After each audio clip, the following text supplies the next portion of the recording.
Hi, I'm Ruth, and this is Juan. We went to Hungary to teach English as a second language in VBS. So the goal of the trip was obviously during the English camp to also share the gospel and build relationships with the team there. We were going to a part of Hungary that is very close to Ukraine. It's a part that is mostly the Roma or Gypsy people, and this area no team had gone to before. We were the first ones to go, so we planted a lot of seeds. See, we were teaching Bible, crafts, English, music, games, and culture. Somebody asked the kids, which subject do you like the best? And they said, Juan. I wasn't the subject. It was They games. pronounced the J with Juan. Yeah, so we knew they were enjoying game time.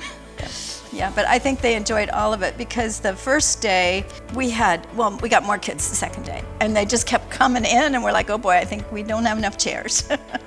Yeah, it was good. There's a lot of foster kids there too. One of the things that they all were searching for was just I felt like a sense of belonging. You know, they would ask me straight up do you like Gypsy people? And I was like, I love all people. And it kind of blew their mind a little bit because there are some people that just don't like the culture around there. But I was able just to share that hey, we all need the Lord. And it was little things like that where me just giving them a simple hug at the end of the camp meant so much to them, because the little girl told me she just doesn't get hugs at home because she's a foster kid. Being able to love on kids that I didn't know didn't understand what love was or hadn't been shown even just the slightest hints of affection and love. So that was really cool. And I taught the English section, and so the school teaches English, and they have an English teacher. Her nickname is Timmy, and so I met her right away. We just hit it off. So I said, Timmy, come back every day if you can and help me. And so she did. The second day, she put her arm around me, and she said, Ruth, I am the mother of this school.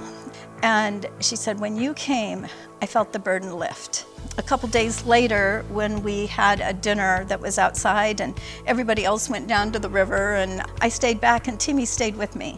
And because of what we'd already built, I was able to spend 30 to 45 minutes with her, and she prayed that night to receive Christ. Yeah. This is my first time doing a missions trip. I think one of the things I learned, which is cool, you grow in love for the people there, also the teachers also, because you could just see how they love the kids, and then obviously the kids that you're trying to teach and build relationships with. But then you leave and you're like, what happens? Why don't I get to see what happens next? Evan, I think, just shed a lot of light on that. He's like, hey, well, this is an opportunity for you to pray for all these people, but also Pastor Daniel and Ishtaban and people there who have have a strong gospel presence there, have a little more leeway, now to do things like that, and they can continue their work there. I came home and I was asked the question, how was the trip? Was it great?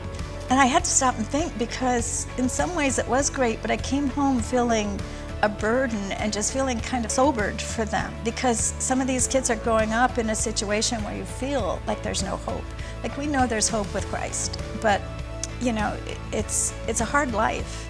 So it's just really cool to see how God works all those things together, and we don't necessarily know the outcome of all the seeds that we planted. They gave us a little picture at the end, and every time I see it, it reminds me to pray for them, to pray that they'll grow and that the seeds that were planted are going to be fruitful.